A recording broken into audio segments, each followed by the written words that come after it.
우리 오늘 5장, 6장 함께 살펴보겠습니다만은 그 아침에 조금 정리를 안 하고 넘어간 부분이 있습니다. 그 세월에 대한 얘기를 조금 하고자 했는데 그 시간이 여의치 않아서 처음부터 조금 스킵하고 그렇게 넘어갔거든요. 우리 그 1장 17절 잠깐 가봅시다. 1장 17절. 그 왕이 엘리야가 전한 여호와의 말씀대로 죽고, 그리고 그가 그 아들이 없기 때문에 그 여호람이 그를 대신하여 왕이 되었고, 유다 왕 여호사밧의 아들 여호람 둘째 해에 그 북왕국에도 여호람이 왕이 되었다. 그렇게 되어 있죠. 근데 오늘 그 우리가 3장 1절에 다시 한번 가보면, 유다의 여호사밧 왕 18째 해에 아합의 아들 여호람이 사마리아에서 이스라엘 왕이 되어서 12년 통치했다. 그렇게 되어 있습니다. 그러니까 남왕국의 왕은 그 여호사밧입니까? 여호람입니까? 그래서 우리가 이 역사를 공부할 때 그 익숙지 않은 그 직관적으로 알기 조금 어려운 부분들이 있는데, 여호사밧은 17년 동안 다스리고 난 다음에 자기 아들에게 양위를 했어요. 그러니까 양위를 했기 때문에 뒤에서 또 뭘 하고 있는 겁니까? 섭정을 하는 것이죠. 그러니까 실제로 한 나라의 왕이 몇 명인 거예요? 둘인 거예요. 그래서 공식적으로 왕은 여호람인데 대외적으로는 여전히 여호사밧이 왕인 것이죠. 그래서 여호사밧이 바깥에 이렇게 마음대로 돌아다닐 수 있는 이유 중에 하나가 자기 아들이 뭘 하고 있기 때문입니까? 왕노릇 잘 하고 있기 때문에 또 그렇게 다닐 수가 있었던 겁니다. 그래서 우리가 이 성경을 볼 때 그 족보 이야기, 그 시간 이야기, 이런 부분들이 그냥 언뜻 읽어서는 잘 알 수 없는 부분이 있고, 또 연대 계산을 할 때 양쪽을 다 더할까 아니면 한쪽만 더할까, 양쪽을 다 뺄까, 이런 것 가지고 이제 계산을 하다 보면 그 짜투리가 시간이 잘 안 맞는 경우들이 생기게 되는 거예요. 그래서 잘 아시는 것처럼 그 바울이 족보 이야기 이런 데 너무 심취하지 말고, 또 신화 중에도 그 사실을 가지고 신화한 이야기가 있는데 그런데도 너무 창념하지 마라. 그리고 하나님의 율례와 법도를 우리가 읽고 듣고 배우는 것은 자기에게 적용하고자 하는 것이니까 그 적용에 대한 문제 가지고 내가 더 바르다, 네가 더 바르다, 그 다투는 게 별로 의미가 없다는 거예요. 그래서 율법에 대한 다툼도 있지 않도록 하면 좋겠다. 그렇게 공부하시는 내용이 있게 됩니다. 그래서 지금 이 북왕국의 여호람 왕이 통치를 할 때 남왕국에서 여호람 왕이 통치하고 있지만 그 여호사밧이 꽤 긴 시간 동안 뒤에서 섭정을 하고 있었다. 그런 우리가 염두에 두고 있으면 좋겠습니다. 그리고 오늘 그 나만 장군 이야기 너무 잘 아시는 이야기죠, 그렇죠? 그러나 그 이야기를 우리가 볼 때 먼저 예수님의 평가를 조금 우리가 염두에 두고 보는 것이 필요하지 싶습니다. 우리 누가복음 4장 같이 한번 가볼까요? 누가복음 4장입니다. 예수님께서 고향 마을에서 설교했을 때 그 고향 마을 사람들이 예수님의 설교를 받아들이지 않고 예수님을 배척하게 되어지죠. 그때 예수님께서 참 그 일을 안타까워 하십니다. 그리고는 한 말씀 하셨죠. 우리 거기 4장 25절부터 한번 봅시다. 내가 참으로 너희에게 이르노니 엘리야 시대에 하늘이 3년 6개월간 닫혀 온 땅에 큰 중년이 들었을 때 이스라엘에 많은 과부가 있었으되 엘리야가 그중 한 사람에게도 보내심을 받지 않고 오직 시돈 땅에 있는 사렙다의 한 과부에게 뿐이었고, 또 선지자 엘리사 때에 이스라엘에도 많은 나병 환자가 있었으되 그중 한 사람도 깨끗함을 얻지 못하고 오직 수리아 사람 나만 뿐이었다. 그러니까 오히려 이스라엘 백성들은 하나님을 제대로 섬기지 못하는데 나만은 하나님께 은혜를 입게 되었다. 어떤 부분에 인정을 받아서 그런 얘기 지금 하고 있는 거예요. 그러면서 예수님도 선지자가 참 고향에서는 대접받기가 쉽지 않구나 뭐 그런 얘기를 하시는 것을 보게 됩니다. 이 나만이라고 하는 분은 실제로 보통 분이 아니었습니다. 우리 이제 5장 1절부터 한번 봅시다. 아람 왕, 아람이라는 나라는 잘 아시죠?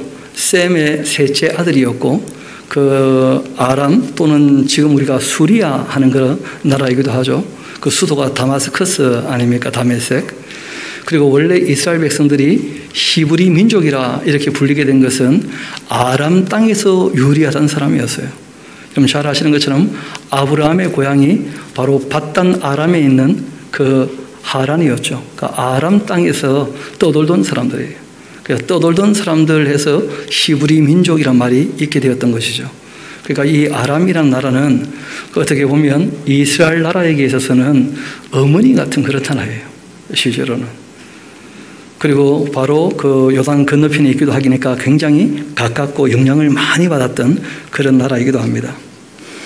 여하튼 그 아람 왕의 그 군대 장관쯤 되는 나만이라는 사람이 있었습니다. 그 나만 이름의 뜻이 괜찮아요? 기쁨, 즐거움 이런 뜻이에요. 이분은 참 인생이 기쁘겠죠. 군대 장관이니까. 그의 주인 앞에서 아주 크고 존귀한 진짜 인정받는 사람이었을 뿐 아니라 그 다음에 아주 중요한 얘기를 하고 있습니다. 이는 여호와께서 전에 그에게 아람을 구원하게 하셨다는 거예요.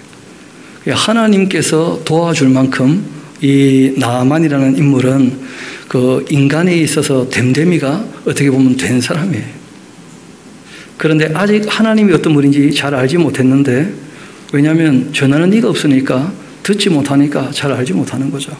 이번에 참 좋은 기회가 이제 있게 되었는데 그것이 병으로 말미암아 오히려 얻게 된 기회입니다. 그러니까 이 나만 장군이 나병이 없었다면 하나님 바르게 알기 어려웠을 거예요. 이어봅시다. 그는 그렇게 큰 용사이기도 했고 그런데 나병 환자였다. 이 나병이라고 하는 것은 트러블하고 하는 말은 우리가 일상적으로 알고 있는 한생병보다는 훨씬 범위가 좀 큽니다. 몸에 나는 피부병 전체를 또 얘기하기도 하고 자연 치유도 충분히 있었던 그런 병이기도 하죠. 그래서 레위기를 보면 그 나병은 부정한데 정하게 되는 결례가 있다 해서 정해지는 일들도 있게 되는 깨끗한 나음을 입게 되는 일들이 종종 있는 지금 우리가 생각하는 이 한센병하고는 좀 개념이 약간은 달라요. 여하튼 그는 나병이었고 온몸이 하얗게 되는 그런 나병이었습니다.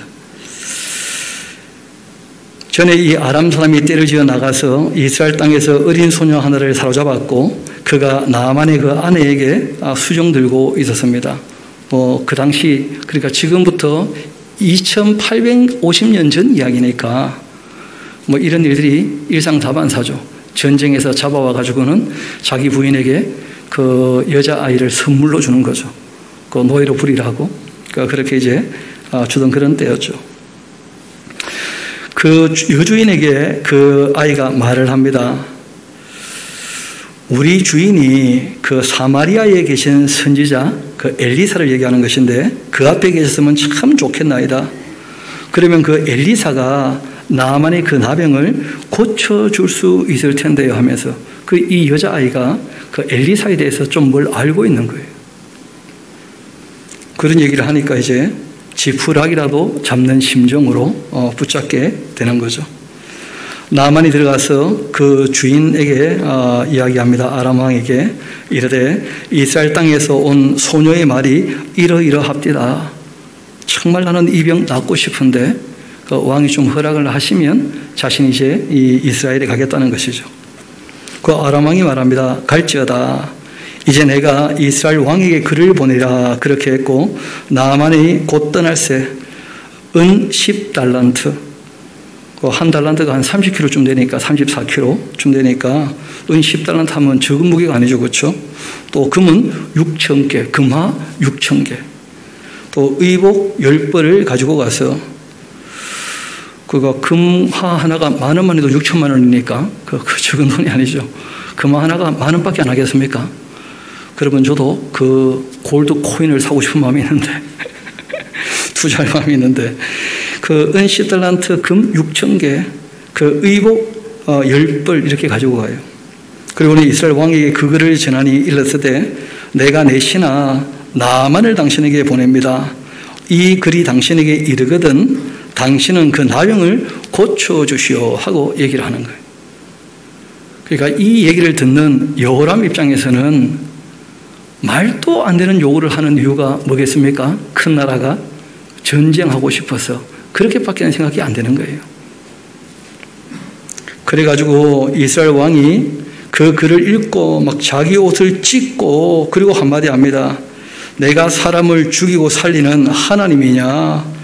그가 어찌하여 사람을 내게로 보내서 그 나병을 고치라 하느냐 하면서 제가 보니까 이 요람이라는 사람이 너무 급해요. 저도 어릴 때는 좀 성격이 급해가지고 여러 가지 구실함도 많이 듣고 그 손해도 많이 보고 있었는데 그 한 틈 두 틈 더 쉬고 난 다음에 얘기도 늦지 않거든요. 다 들어보고 조금 더 들어보면 알 거 아닙니까? 당신 나라에 엘리사라는 사람이 있다고 합디다 하면서 그 여자아이가 얘기했던 거 다 얘기할 텐데 그 말을 잘 들어보지도 않고 먼저 말을 꺼내버리면 실수를 많이 합니다. 또 어떤 사람이 무슨 말을 할 때 그 내용을 좀 깨달아 아는 귀가 있어야 돼요. 무슨 말을 하고자 하는지. 깨닫지 못하는 사람은 그 존귀하지 못한 거예요. 삶 자체가. 깨닫는 사람은 그 바른 삶을 살 수 있는데 하나님 말씀을 듣고서도 깨닫지 못하면 인생 살아도 헛되게 살 수밖에 없습니다. 깨닫는 이 마음이라는 것, 듣는 귀라고 하는 것, 바르게 볼 줄 아는 눈이라고 하는 것, 이런 건 참 우리 삶에 소중한 것이거든요. 그런 걸 보면 요람은 참 어리석은 사람 아닌가. 반면에 나만이라는 사람은 어떻게 이 여자아이의 소리를 듣고 믿음이 생겼는지, 아니 지금 그 고쳐줄 거라 믿어져서 온 거 아니겠어요? 그러니까 이 나만이라는 사람이 보통 사람은 아닌 것 같아요. 보니까 아무리 봐도. 여하튼 요람이라는 사람이 그렇게 이제 한탄을 하죠. 그리고는 한마디 더 합니다. 너희는 깊이 생각하고 저 아람의 왕이 틈타서 나와 더불어 시비하려고 함인 줄을 알라. 그렇게 이제 시끄럽게 하고 있는데 하나님의 사람 엘리사가 그 이스라엘 왕이 자기의 옷을 찢었다 함을 듣고는 왕에게 사람을 보내어 말하죠. 왕이 어찌하여 옷을 찢었나이까? 그 사람을 나에게로 오게 하십시오. 내가 이스라엘 중에 선지자가 있는 줄을 알리이다. 그렇게 합니다. 그가 이스라엘 중에 선지자가 있는 것을 내가 알게 해주겠으니까 나에게 보내시라 하고 이제 얘기를 하는 거예요. 나만이 이에 말들과 병거들을 거느리고 이르러 엘리사의 진문에 서게 됩니다. 그때 엘리사가 사자를 그에게 보내서 말하죠. 너는 가서 요단강에 몸을 7번 씻으라. 너의 살이 회복되어 깨끗하게 될 것이다 합니다. 여러분, 이런 것은 나만에게 큰 시험이 되었을 거예요. 자기가 대단한 인물인데 자신을 마중 나온 사람이 엘리사입니까? 엘리사가 보낸 어떤 종입니까? 게다가 또 뭘 대단한 걸 요구한 것도 아니고 그 요단강 가서 7번 목욕하고 집에 가라는 거예요. 그럼 다 나을 거라고. 그러니까 참 이 갈등이 생긴 거예요. 나만이 막 노하면서 물러가며 한마디 하죠. 내 생각에는 그가 나에게로 나와서 그 하나님 여호와의 이름을 부르면서 그의 손을 그 부위 위에 흔들어 나병을 고칠까 하였다 하면서 나를 이런 식으로 대접을 하는가 하고 굉장히 격노합니다. 또 다메섹에 가면 그 큰 강이 아바나나 바르발 이런 것들이 이스라엘의 모든 강물보다 낫지 아니하냐. 내가 거기서 몸을 씻으면 깨끗하게 되지 아니하냐고 몸을 돌려 분노하며 떠나는데, 그런데 그 종들이 나서서 한마디 하는 거예요. 사람이 화를 낼 수는 있는데 근데 그 다음이 중요해요. 그 종들이 나와서 말합니다. 이르되 내 아버지여, 선지자가 당신에게 큰 일을 행하라 그렇게 말하였더라면 그 행하지 아니하였으리까. 하물며 당신에게 이르기를 씻어 깨끗하게 하라 함이리까 하면서, 아니 그것도 못하겠습니까? 한번 해봅시다. 그렇게 얘기를 한 거예요. 그때 이 나아만이 듣는 귀가 있죠. 자신이 너무 감정이 격해가지고 얘기를 했다 생각을 하고 돌이켜서 이렇게 행동을 합니다. 나아만이 이제 내려가서 그 하나님의 사람의 말대로 요단강에 7번 몸을 잠궜다는 거예요. 그 7번 잠그려면 한 번 들어갔다가 나와야 되고 또 들어갔다가 나와야 되고, 맞습니까? 그런데 조금씩 고쳐주면 좋겠는데 전혀 그런 게 아니었거든요. 6번 들어갔다가 나왔을 때 안 고쳐졌다면 또 들어가기가 쉬울까요, 안 쉬울까요? 이번에 들어갔다가 안 고쳐지면 뭐가 되겠습니까? 그 놀림감이 되고 말거든요. 이스라엘까지 갔다가 저 멍청한 게 하면서. 그런데 이 나만이 그 순전하게 그 말씀을 믿고 들어갔다는 거예요. 여러분, 이걸 가지고 또 오해를 해서 목사 말 잘 들으면 됩니다, 그런 얘기 하는 거 전혀 아닙니다. 이거는 아주 특별한 일이었어요. 나만 장군에게 한 번 있었던 일입니다. 인류 역사 가운데 한 번 있었던 일이에요. 아주 특별한 일이에요. 지금 이 엘리야와 엘리사 이 사역하는 시대에는 하나님이 특별히 개입할 만큼 정말 이 악한 시대였고, 잘 아시는 것처럼 정작 이스라엘 백성들은 하나님의 능력을 봐도, 하나님의 구원의 은혜를 경험해도 하나님께 돌아옵니까, 안 돌아옵니까? 안 돌아와요. 그런데 이 아람 사람 나아만은 하나님의 은혜를 경험하게 되었을 때 어떻게 반응하느냐를 보라는 거예요. 그 과정 가운데는 누구나 다 갈등할 수 있습니다. 그런데 문제는 그 은혜를 깨닫게 되었을 때 사람이 어떻게 해야 되느냐는 거예요. 한번 좀 더 이어봅시다. 그렇게 7번 들어갔다가 나왔는데 그 살이요, 어린 아이의 살같이 회복되어 깨끗하게 되었다는 거예요. 그 아기들은 보면 정말 포동포동하고 뽀슬뽀슬하고 피부가 너무 애기 피부 같다, 이런 게 칭찬 아닙니까? 그렇죠? 정말 그렇게 되었어요. 그런데 그 다음 나아만이 모든 군대와 함께 하나님의 사람에게로 도로 왔다는 거예요. 병이 나았는데 그냥 가지 않고 도로 돌아왔어요. 그리고는 그 엘리사 앞에 서서 말합니다. 그 다음 줄 쳐놓으셔야 될 겁니다. 우리 15절은 같이 한번 읽어볼까요? 시작. 나아만이 모든 군대와 함께 하나님의 사람에게로 도로 와서 그의 앞에 서서 이르되, 내가 이제 이스라엘 외에는 온 천하에 신이 없는 줄을 아나이다. 청하건대 당신의 종에게서 예물을 받으소서. 그렇게 했다는 거예요. 그러니까 누가 이제 진짜 신인지를 알게 되었다는 거예요. 이 사람은 정말 경건한 사람이었거든요. 그런데 하나님을 경외하고 싶어도 그 하나님 누군지를 잘 몰랐어요.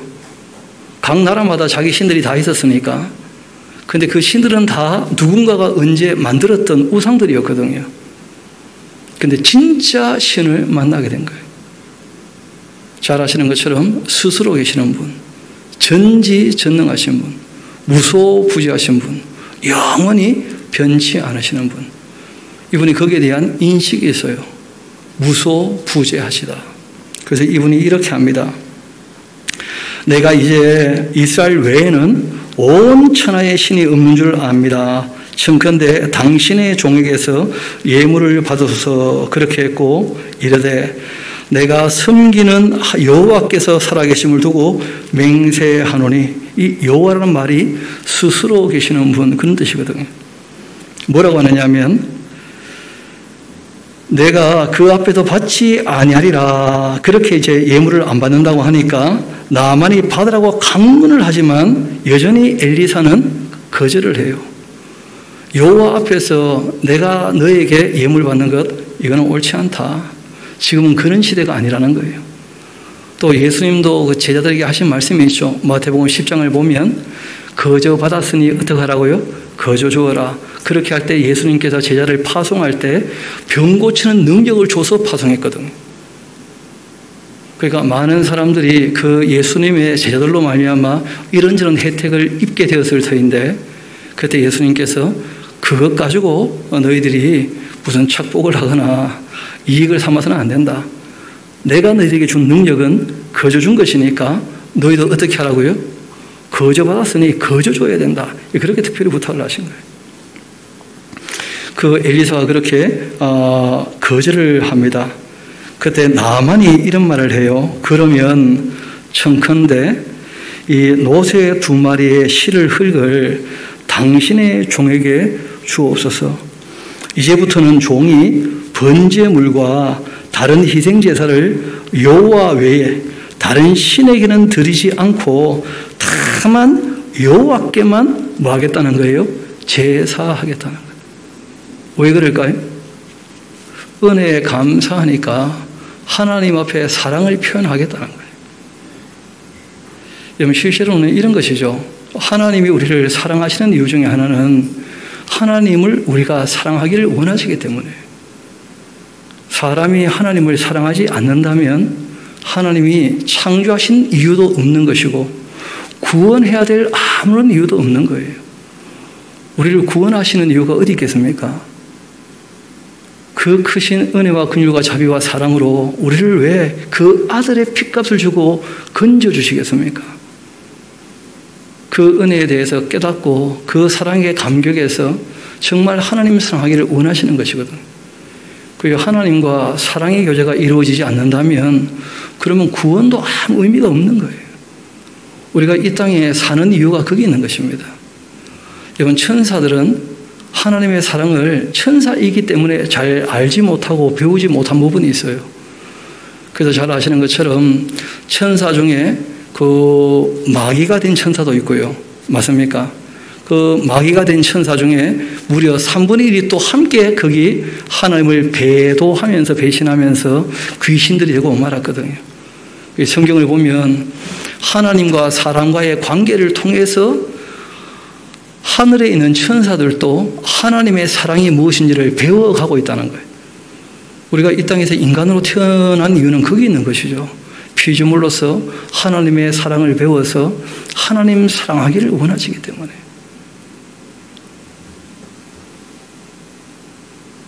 사랑을 하지 않으면 창조에 아무런 목적도 없는 것이고, 사랑하지 않으면 구원할 만한 이유도 전혀 없는 거예요.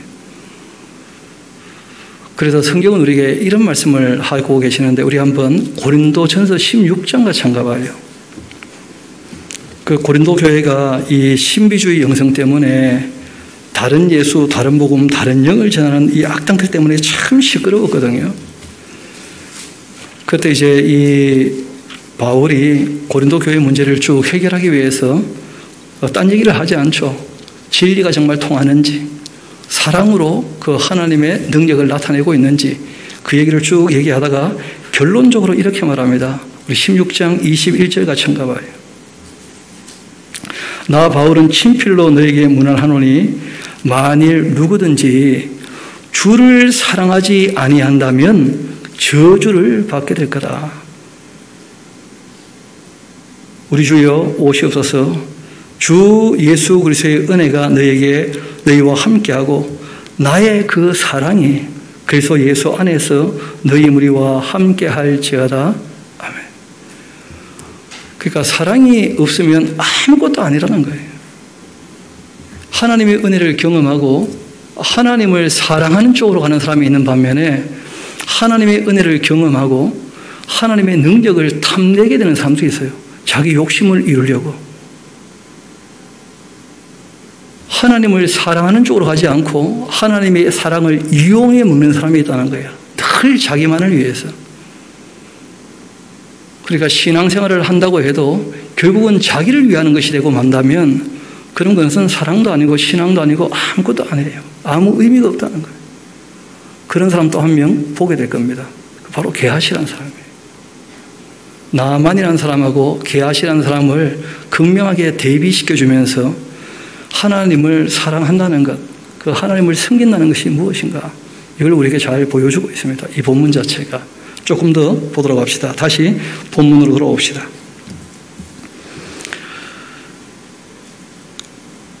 17절부터 다시 한번 읽어드리겠습니다. 나만 이르되 그러면 청컨대 노새 2마리의 실을 흙을 당신의 종에게 주소서. 이제부터는 종이 번제물과 다른 희생 제사를 여호와 외에 다른 신에게는 드리지 않겠습니다. 다만 여호와께만 드리겠습니다. 아람에 있지만 누굴 섬길 거라는 거예요? 여호와 하나님을. 왜냐하면 여호와 하나님은 아람에도 하나님이시거든요. 진짜로. 그런 정도 신앙을 이 사람이 갖고 있는 거예요. 그리고는 또 한 가지 부탁을 합니다. 오직 한 가지 일이 있는데 여호와께서 당신의 종을 용서하기를 원합니다 하면서, 사랑하게 되어지니까 이 양심에 찔리는 부분이 있는 거예요. 그게 무엇이었냐면, 곧 내 주인께서 림몬의 신당에 들어가 거기서 경배하며 그가 내 손을 의지하심에 내가 림몬의 산당에서 이 왕을 부축한다고, 왕이 절을 할 때 붙잡고 있다 보면 몸이 같이 굽혀지잖아요. 그렇죠? 그러면 내가 이게 림몬에게 절하는 게 아닌데, 그런데 이거는 사람들이 보면 오해할 만하잖아요. 이 신에게 고개를 숙이게 되는 것이니까. 그러면서 이분이 무슨 얘기를 하느냐 하면, 림몬의 신당에 들어가 거기 경배하며 그가 내 손을 의지하심에 내가 림몬의 신당에서 몸을 굽히게 될 텐데, 내가 림몬의 신당에서 몸을 굽히게 될 때에 여호와께서 이 일에 대하여 당신의 종을 용서하시기를 원하나이다 하면서, 하나님을 사랑하게 되니까 양심이 예민하게 되는 거예요. 그런데 자기의 삶에 어쩔 수 없는 부분이 있는 거예요. 인간으로서. 그 부분에 관하여 하나님께서 좀 양해를 해주시면 좋겠다, 용서를 해주시면 좋겠다, 그렇게 얘기를 해요. 사랑하게 되면 세심한 뭐가 있다고요? 배려가 있다는 거예요. 그럴 때 이 엘리사가 말합니다. 너는 평안히 어떻게 해요? 가라 하고 얘기한 거예요. 그 두 가지를 꼭 기억합시다. 하나님은 그렇게 속 좁으신 분이 아니라는 거예요. 두 번째는 떠나보내는 게 중요해요. 아침에도 말씀드렸던 것처럼 이런 능력이 너에게 임하였으니까 하고 잡아매는 게 아니에요. 그리고 억지를 부리지도 않아요. 그 사람의 수준에 맞게 신앙생활을 시작을 하는 거예요. 중요한 것은 그 사람의 마음이 정말 그러하냐는 거예요. 하나님을 사랑하는 마음이 있어서 정말 삶을 바꾸고 싶은데 자기 힘으로 어찌할 수 없는 부분에 관하여 하나님께서 양해를 해 주시면 좋겠다. 사랑하기 때문에 그런 마음이 드는 거예요. 양심이 깨끗하게 되는 것이죠. 가끔 기회되면 말씀드렸습니다만은 제가 그 원지라는 곳에 있을 때 그 꽃집 가게 주인께서 그 성경 같이 배우시다가 세례 받으시고 했던 일이 있으시거든요. 근데 그때 마침 그 어버이날이 주일이 된 거예요. 그 한 달 전이었었는데 찾아와서 얘기를 꺼내시는 거예요. 자신이 이제 세례를 받았고 그 하나님 앞에 약속한 게 있다는 거예요. 그 주일날 하나님 앞에 나와서 예배하기로 자신이 약속을 했다는 거죠. 그런데 공교롭게도 이번 주일이 어버이날인데, 어버이날은 꽃집에 뭡니까? 대목이 대목. 그렇게 얘기를 쭉 풀어나가시는데 참 제가 목사지만 믿음이 확실히 없는 모양이라. 그래서 제가 뭐라고 얘기하려고 생각을 하고 있었느냐 하면, 새벽에 예배하시고 장사해야 되지 않겠는가, 그렇게 이제 생각을 하는 중에 그분 얘기가 전혀 뜻밖이었어요. 그때 제가 와서 예배를 해야 되겠는데 꼭. 그런데 문제는 단골들이 주일날 꽃집 문을 닫아놓으면 어버이날인데 그러면 예수 믿고 미쳤다고 할까봐 염려가 된다는 거예요. 그래서 본인이 한 달 전부터 먼저 사람들에게 좀 알려놓고 싶다는 거예요. 그날 문을 닫을 거라고. 그러니까 문을 닫을 수 있는 명분이 될 만한 글을 2개만 좀 적어달라는 거예요. 참 얘기 듣는데 망감이 교차가 되는 거죠. 스스로가 너무 부끄럽고요. 저도 나름대로 순수하게 한다 생각했는데 많이 달았더라고. 목사가 돼가지고 신앙이 많이 달았더라고. 근데 그분의 그 순수한 그 신앙을 보면서 많이 생각하게 됐어요. 정말 하나님을 사랑할 때 저렇게 순수하고 깨끗하게 사랑할 수 있는가, 그런 생각들을 하게 된 거예요. 게다가 뭐 이 문구 만드는 것이 제 전문 분야거든요. 그런 것 같지 않습니까? 그래서 2개를 좀 적어드렸어요. 하나는 뭐라고 적었느냐면, 먼저 준비하는 것만이 사랑입니다. 당일날 오는 것들은 다 가짜야. 먼저 준비를 해야지 그래. 사랑을 한다면. 또 한 가지는 어버이날 저도 아버지에게 갑니다. 그렇잖아요. 어버이날인데 아버지한테 예배하러 가야지 그래. 어버이날인데. 그렇게 붙여놓으시고 그분이 그날 와서 예배하는데 제가 참 감격이 되더라고요. 하나님을 믿고 정말 사람이 변하는구나. 그 마음이 깨끗하게 되는구나. 이 남한 장모를 볼 때마다 그분이 늘 오버랩돼요. 하나님을 사랑하는 마음이 그 안에 있는가. 그런 것이죠. 반면 엘리사는 편안히 가라 했는데 그가 엘리사를 떠나 조금 가는 중에 문제가 생깁니다. 하나님의 사람 엘리사의 그 사환, 그 게하시가 스스로 한마디 해요. 내 주인이 이 아람 사람 나만에게 면하여 주고는 아무것도 안 받고 그가 가지고 온 것을 그 손에서 받지 아니하였도다. 여호와께서 살아계심을 두고 맹세하는데 내가 그를 쫓아가서 무엇이든지 그에게서 내가 받겠다 하면서 하나님을 확실히 믿는데 자기 욕심을 따릅니다. 그래서 하나님의 이름으로 맹세해 반드시 내가 받아내겠다 하면서, 왜냐하면 받을 수 있는 건수가 확실하잖아요. 그렇죠? 병 나았는데. 그래서 확실히 받겠다는 거예요. 나만이 그 뒤를 쫓아갔는데 나만이 자기 뒤에 달려옴을 보고 수레에서 내려 맞이하여 말합니다. 평안이냐? 그가 이르되 평안하나이다. 우리 주인께서 나를 보내시며 말씀하시기를 지금 선지자의 그 제자 중 2 청년이 에브라임 산지에서부터 내게로 왔는데 청컨대 당신은 그들에게 은 1달란트 옷 2벌을 주라 그렇게 하시더이다. 반드시 받아들일 마음이 있으니까 아주 순발력 있게 거짓말을 잘해요. 자기 욕심 때문에. 언제 엘리사가 그런 말 한 적이 있습니까? 없습니까? 없잖아요. 그런데 엘리사가 받아오라고 자기를 보냈다는 거야.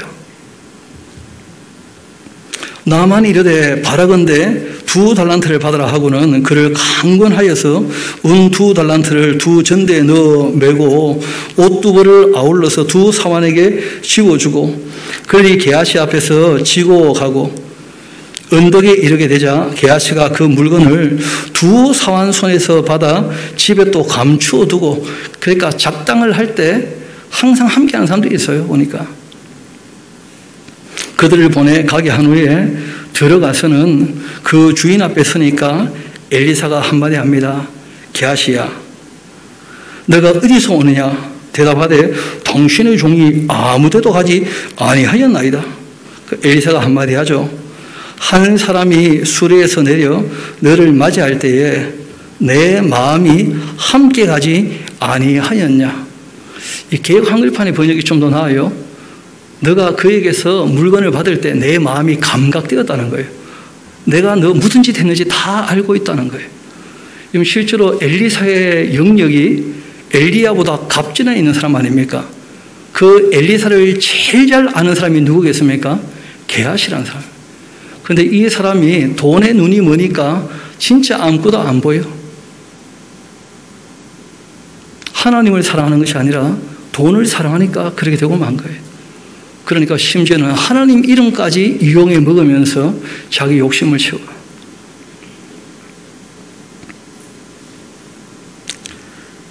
그래서 엘리사가 한마디 합니다. 지금이 어찌 은을 받으며 옷을 받으며 감람원이나 포도원이나 양이나 소나 남종이나 여종을 받을 때냐? 지금 하나님 마음이 얼마나 아프신지 모르겠느냐?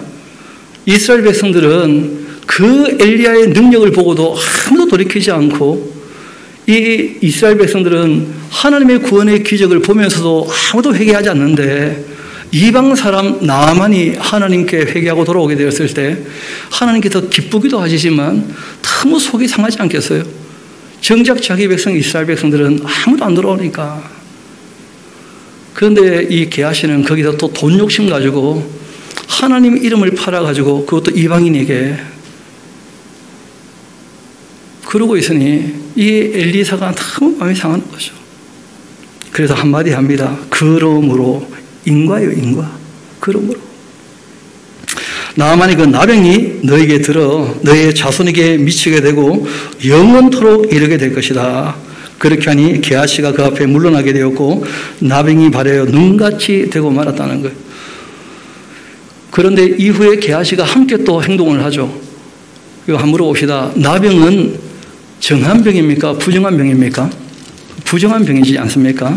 그런데 꼭 그렇지 않아요. 우리 한번 레위기 13장 같이 한번 가봅시다. 레위기 13장 같이 한번 가봐요.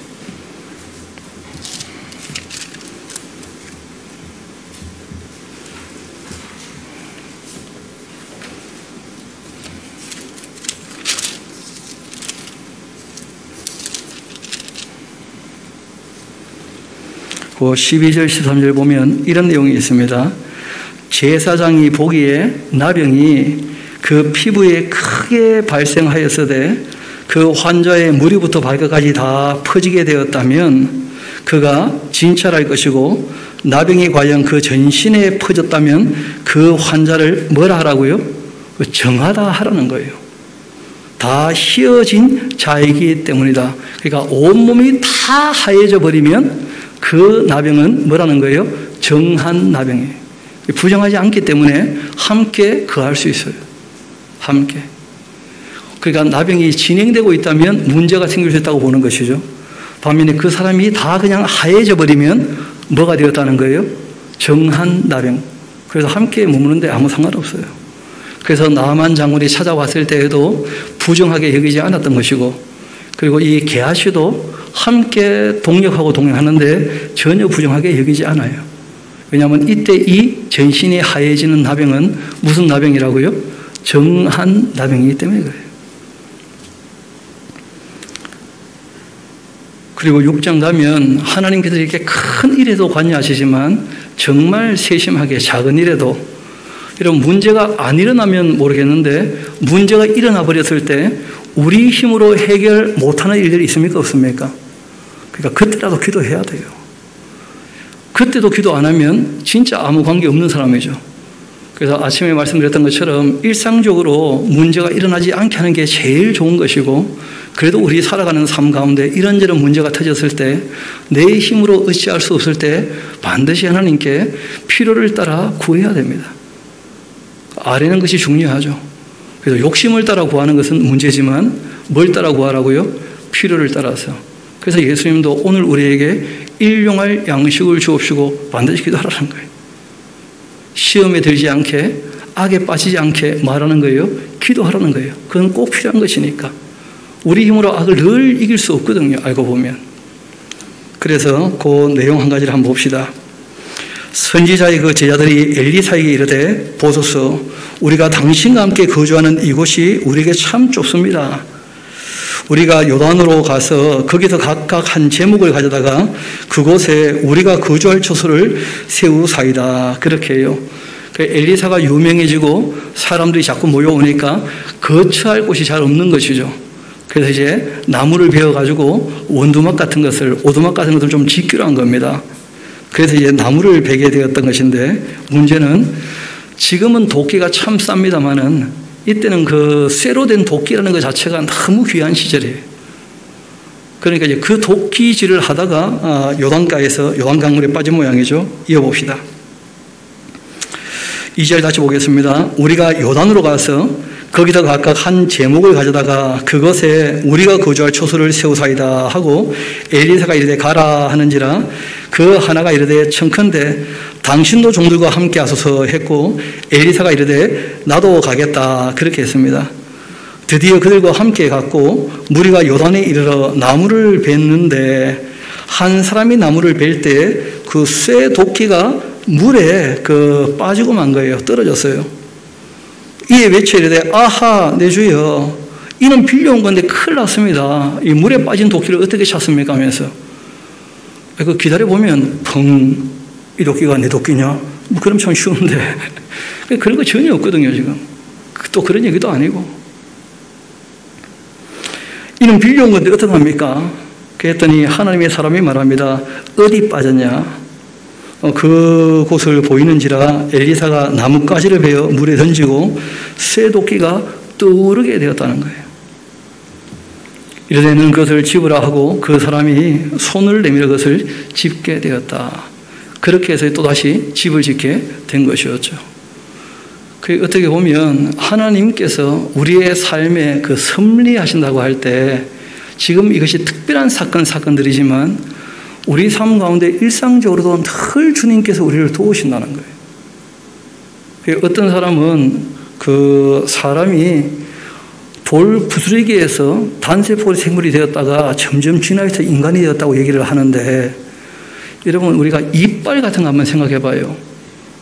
여러분 우리 조상들이 뭘 씹어 먹다가 이빨이 없으니까 참 씹기 곤란하다 그래가지고 자꾸 이빨이 있으면 좋겠다 했더니 이빨이 점점 나타나게 된 겁니까?